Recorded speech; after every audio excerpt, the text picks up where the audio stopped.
Morning. Not that it's a particularly good morning this morning. It's MOT day. Not for my Leaf, but for my Mazda 6, my old fossil burning workhorse.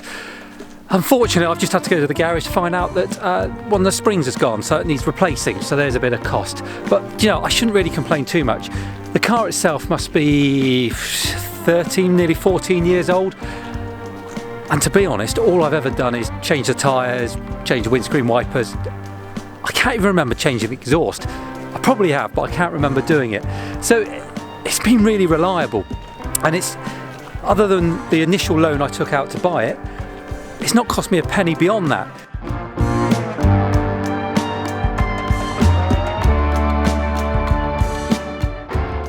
I remember last year as I drove away from my MOT thinking, this will probably be the last time I do this with this car. By this time next year, I will have 2 EVs on the driveway. I honestly thought that the prices of EVs were coming down so much that it wouldn't be a problem. I'd be able to afford a good one to do the mileage and a much cheaper one as a runaround. But as a lot of people have found, actually, the total opposite has been the case. And it doesn't seem to be getting any better at the moment. If you look, the used prices on electric vehicles at the moment, they're really strong. In fact, for a while they were going back up again. So I'm in no better position now than I was 12 months ago looking to buy a second EV, which is a real shame because I do need to replace one of them. So that's going to cost me a bit of money, but I can't afford to do both at the same time. So that led me to thinking, well, is there any such thing as an affordable EV? Well, I spoke about the Renault Zoe in my last video, and let's be honest, even though those prices are strong, it certainly second-hand is an affordable EV. The original Leaf, that's an affordable EV, albeit it's a very small battery in it. What we need is some competition. We need some more of the big manufacturers to get involved. And this week I saw an interesting article or a press release from Vauxhall, Opel, depending where you are in the world, depending on what it's called, saying that they're going to release the eCorsa. Now, we've known about this for a while. In fact, I think several months ago I made a video about it. But they're actually now looking at release dates. There's a lot more information. So what I want to do today is have a look at that and see, is this the affordable EV that we've all been waiting for?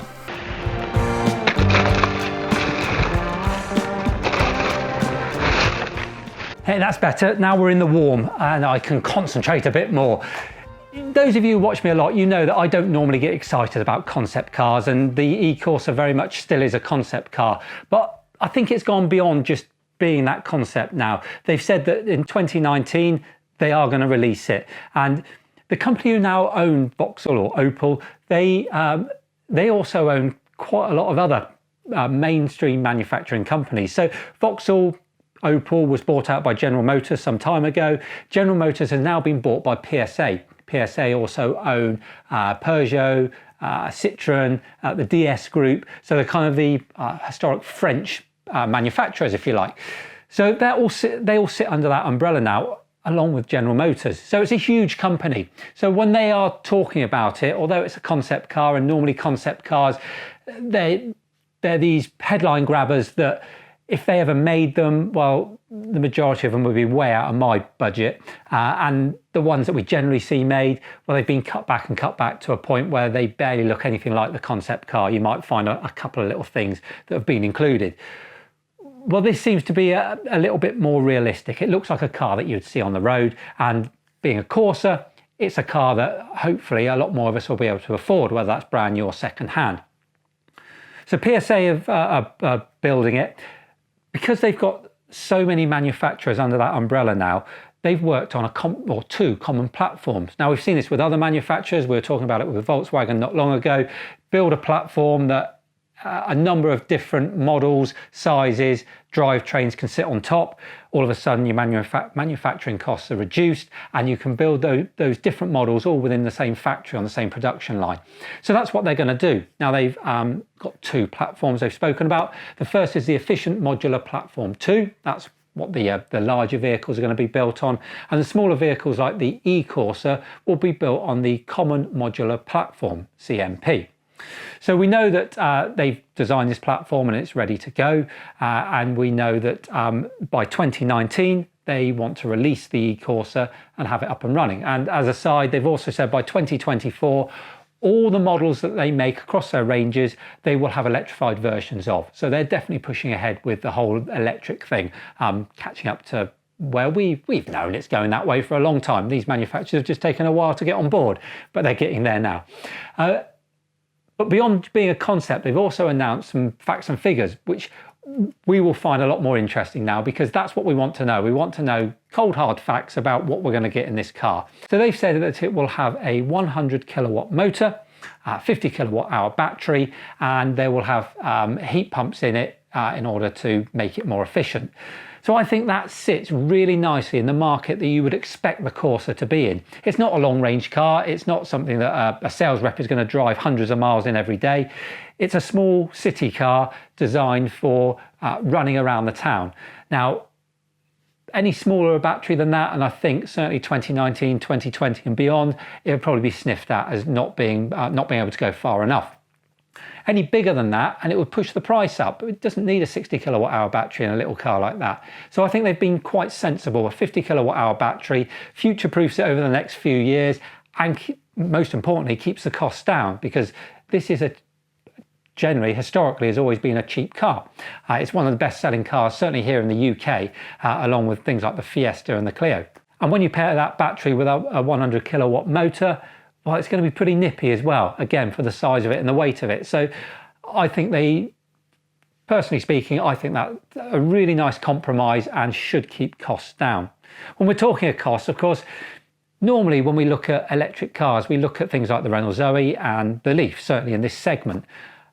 They don't have a direct comparison with a petrol or diesel car, which is a shame, because we can't get some direct comparisons in order to work out just how much more it's costing us. We can take guesses, and we can say the Leaf is kind of similar to the Note, maybe it's a bit bigger. We can say the Zoe is a bit like the Clio. But they are totally different cars, the packages you get in them. If we look at the Corsa as it is today on sale, just to give us some better idea of prices, they range, very roughly speaking. I know there'll always be a better deal somewhere to be had, but from about £9,500 up to about £17,500-ish. So the average one is about £14,000 or £15,000 for a brand new Vauxhall Corsa. If we look at the Renault Clio, you're looking at very similar, sort of £14,000 on average. As I say, you can find much cheaper ones, you can find much more expensive, but let's just look somewhere in the middle. When you compare that to the Renault Zoe, if you want the battery-owned version, you're looking at over £20,000, up probably closer towards £25,000. If you're looking at the new Leaf, you're looking at more like £30,000. Now, all these figures are before the government grants are taken off. So, yeah, I'm just trying to give you the idea that, generally speaking, purpose-built electric cars are that much more expensive. Now, I and you that own electric cars know that you soon get that money back through running costs, but that is the sticker price as it is. So the Corsa, if we're going to have a like for like, and we've heard Volkswagen talk about this, they've said that when they release their Golf equivalent and any other cars that they release electrified, they will be the same price as the ICE version that's available on the market at the time. So can we expect that from the Corsa? Well, I hope so, because there's a real direct comparison there. And if I was going into a dealership and looking at an electric one against a petrol one, well, as long as they're somewhere around the same ballpark figure, I'm always going to take the electric one. And I think that'll be the same for people even if they haven't had an electric car before. So that is where it needs to be. So if it wants to compete with other cars in the market and keep its place in the market as in a very high volume selling car, then it has to be priced competitively. And for everything I've seen so far, and talking about the battery and the motor that's going into it, I think it will be. So this could be the first bit of real competition we see in that lower end market of or segment on the market of electric vehicles that will really start to drive some competition. And when you introduce that competition, then perhaps all the prices will start falling again, because things are a bit stagnant at the moment. It's sitting where it is. It's even going up at times. So this could be what we need. Let's hope so. So that's where we are with the eCorsa. I found it really interesting because of where I am at the moment, trying to think about what to buy and whether I can afford a second run around EV. Maybe not straight away, but the fact that this is coming to the market and in a few years that will be available second hand and all the costs will be driven down all the time. Perhaps Ford can come and join the party as well at some time. That would make a huge difference. So hopefully we're going in the right direction. It looks like things are starting to move now. And that's it for today, really. If you have enjoyed the video, remember to like and share. And if you're not doing so already, subscribe to the channel. And you can find me on Instagram and Twitter at EVOpinion. Till next time, you take care, and I'll see you soon.